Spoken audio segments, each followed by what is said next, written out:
ಶಾಂತಿ. ದಿನಾಂಕ ಆಗಿದೆ 11/8/2026.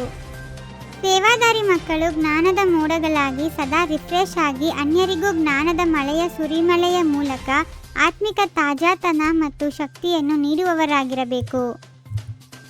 ತಂದೆಯ ನೆನಪು ಪ್ರೀತಿಯನ್ನು ಪಡೆಯಲು ಕೇವಲ ಜ್ಞಾನ ಸಾಕಾಗುವುದಿಲ್ಲ.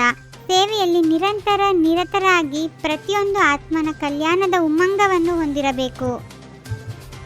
ಜ್ಞಾನದಿಂದ ಸಂಪನ್ನರಾದ ಮಕ್ಕಳು ಗುಪ್ತವಾಗಿ ಕುಳಿತುಕೊಳ್ಳುವುದಿಲ್ಲ.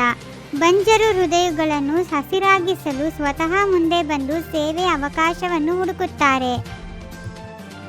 ಮಹಾರಥಿ ಸೇವಾದಾರಿಗಳು ಯಾವ ಸೇವಾ ಕೇಂದ್ರಕ್ಕೆ ಶಕ್ತಿ ಬೇಕು, ಯಾವ ಆತ್ಮರಿಗೆ ಸಹಾಯ ಅಗತ್ಯವಿದೆ ಎಂಬುದನ್ನು ಅರಿತು ಸಮಯಕ್ಕೆ ಸರಿಯಾಗಿ ಸಹಯೋಗ ನೀಡುತ್ತಾರೆ. ಸೇವೆಯ ಮೂಲ ಗುರಿಯೇ ಎಲ್ಲರಿಗೂ ನಿರಾಕಾರ ಪರಮಪಿತ ಪರಮಾತ್ಮನ ಸತ್ಯ ಪರಿಚಯ ನೀಡಿ ಆತ್ಮಿಕ ಜಾಗೃತಿ ಉಂಟು ಮಾಡುವುದಾಗಿದೆ. ಪ್ರಪಂಚವು ಅಜ್ಞಾನ ಅಂಧಕಾರದಲ್ಲಿರುವಾಗ ಜ್ಞಾನದ ಮಕ್ಕಳು ಪ್ರೀತಿಯಿಂದ ಇಬ್ಬರು ತಂದೆಯರ ರಹಸ್ಯವನ್ನು ತಿಳಿಸಿ ಆತ್ಮರನ್ನು ಸತ್ಯದ ಕಡೆಗೆ ಕರೆತರಬೇಕು. ಶಾಂತಿ ಸ್ಥಾಪನೆ ಮತ್ತು ಹೊಸ ದೈವೀ ಪ್ರಪಂಚದ ಸ್ಥಾಪನೆ ಒಂದೇ ಪರಮಾತ್ಮನ ಕಾರ್ಯವೆಂದು ದೃಢ ನಿಶ್ಚಯದಿಂದ ಎಲ್ಲರಿಗೂ ತಿಳಿಸುವ ಸೇವಾದಾರಿಗಳಾಗಬೇಕು. ಹಳೆಯ ಪ್ರಪಂಚ, ಹಳೆಯ ದೇಹ ಮತ್ತು ಹಳೆಯ ಸಂಸ್ಕಾರಗಳ ಮೇಲಿನ ಆಸಕ್ತಿಯನ್ನು ಬಿಟ್ಟು ಮನೆಗೆ ಮರಳುವ ಸ್ಮೃತಿಯಲ್ಲಿ ಒಬ್ಬ ತಂದೆಯೊಂದಿಗೆ ಬುದ್ಧಿಯೋಗವನ್ನು ಜೋಡಿಸಬೇಕು.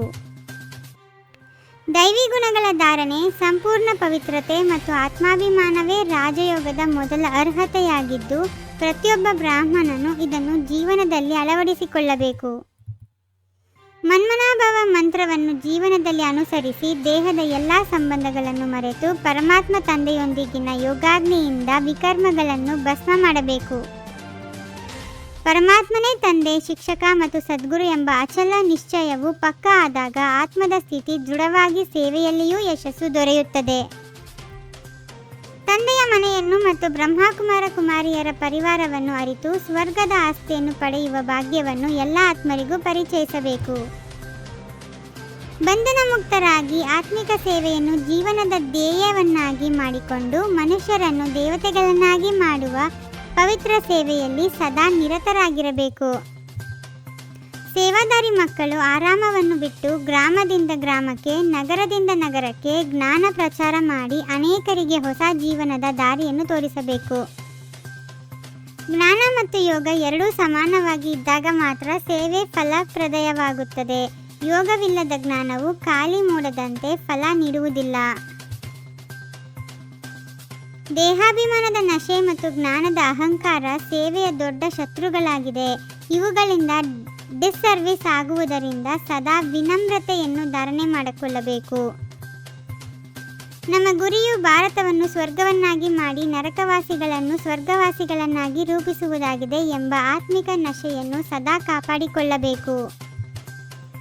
ನಿಶ್ಚಯ ಬುದ್ಧಿಯವರಾಗಿ ದೇಹ ಸಹಿತ ದೇಹದ ಎಲ್ಲ ಸಂಬಂಧಗಳಿಂದ ಬುದ್ಧಿಯೋಗವನ್ನು ತೆಗೆದು ಒಬ್ಬ ತಂದೆಯೊಂದಿಗೆ ಅಚಲ ಯೋಗವನ್ನು ಜೋಡಿಸುವುದೇ ನಿಜವಾದ ಧಾರಣೆಯಾಗಿದೆ. ಮೊದಲು ಸ್ವತಃ ಜೀವನದಲ್ಲಿ ಮಾಡಬೇಕು, ನಂತರ ಹೇಳಬೇಕು. ಮಾತು ಮತ್ತು ಕರ್ಮ ಎರಡೂ ಒಂದಾದಾಗ ಮಾತ್ರ ನಮ್ಮ ಸೇವೆ ಗುಣಮಟ್ಟದ ಸತ್ಯ ಸೇವೆಯಾಗುತ್ತದೆ. ಅನೇಕತೆಯಲ್ಲಿ ಏಕತೆಯನ್ನು ಸ್ಥಾಪಿಸಿ, ಕೆಟ್ಟಿರುವ ಸಂಬಂಧಗಳನ್ನು ಸರಿಪಡಿಸಿ, ಪ್ರೀತಿಯಿಂದ ಎಲ್ಲರನ್ನೂ ಜೊತೆಯಲ್ಲಿ ಕರೆದುಕೊಂಡು ಹೋಗುವುದು ಬ್ರಾಹ್ಮಣ ಜೀವನದ ಮಹತ್ವದ ವಿಶೇಷತೆಯಾಗಿದೆ.